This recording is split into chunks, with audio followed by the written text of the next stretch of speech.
And from these, we see that there are very vivid protests. And here on the left is one of three people who this last Easter were on a cross made out of a drone. You talk about dramatic. Hancock protesters really have some creativity. And then on the right are protests at Creech Drone Base. The next one will be held in October, and we hope that you all can attend. Assassin drone protests are done in the UK through Reprieve and the Bureau of Investigative Journalism, in Germany with the Stop Ramstein Air Base Coalition. I'll be going there in September for their probably 5,000 people that will be at that protest. And then in Afghanistan, Pakistan, and Yemen, there are human rights lawyers that are bringing to the world's attention all of the things that are happening, and on behalf of the survivors and the families of the victims, bringing cases against the United States. Here on the left is a protest in Pakistan against drones, and then on the right, the young man on the right was actually killed by a drone. Another one of the issues that we work on, no foreign bases coalitions, and we had a conference in Cuba in May, the 5th annual conference of the abolition of foreign military bases, sponsored by the Cuban Movement for Peace. And prior to that had been in Ecuador, the conference to close the Manta base. School of the Americas Watch has programs in Chile, Honduras, and El Salvador, and you can go to those countries with School of the Americas Watch and help protest U.S. military involvement there. We've already mentioned Okinawa with Hinoko, Takai, Fatumba, and also the Violence Against Women project that we have in Okinawa. In Japan, the X-band radar site, and up in Hokkaido, the most northern island, closed the artillery base. And here are some of the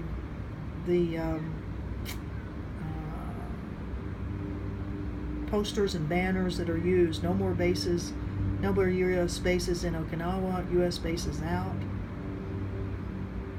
And finally, U.S. organizations with international affiliations that if you're interested in working on an international basis, get in touch with Voices for Creative Nonviolence, Veterans for Peace, Code Pink Women for Peace, Peace Action, the United National Anti-War Coalition, School of the Americas Watch, the Global Network to Keep Weapons Out of Space, Pax Christi, Answer. There are a lot of groups that work on an international level and would be delighted to have your help on all of these. So I hope this has been useful to you. I hope this has been helpful. One of the last things I'll mention is probably the most important. How do you do this?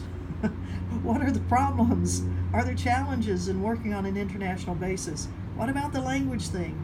Are there things lost in translation when you're using multiple languages? And I'll just say from the Gaza Freedom Flotilla, yes, it's a challenge with the languages. Although a lot of people speak English, there are things that are lost in translation, and certainly they would be lost if I were trying to speak in other languages in the manner in which those people are graciously attempting to operate in English.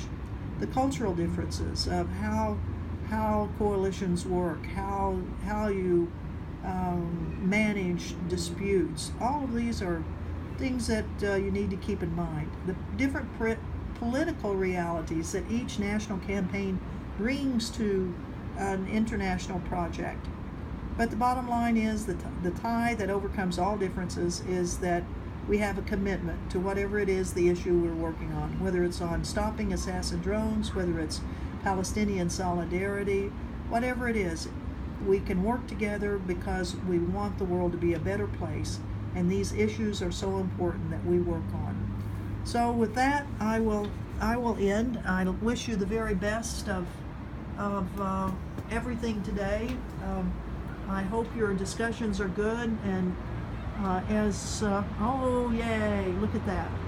And as the evening comes to a close here in Honolulu, I want wish you all the very, very best, and let's have peace in our world. Thank you. Boy, that is pretty.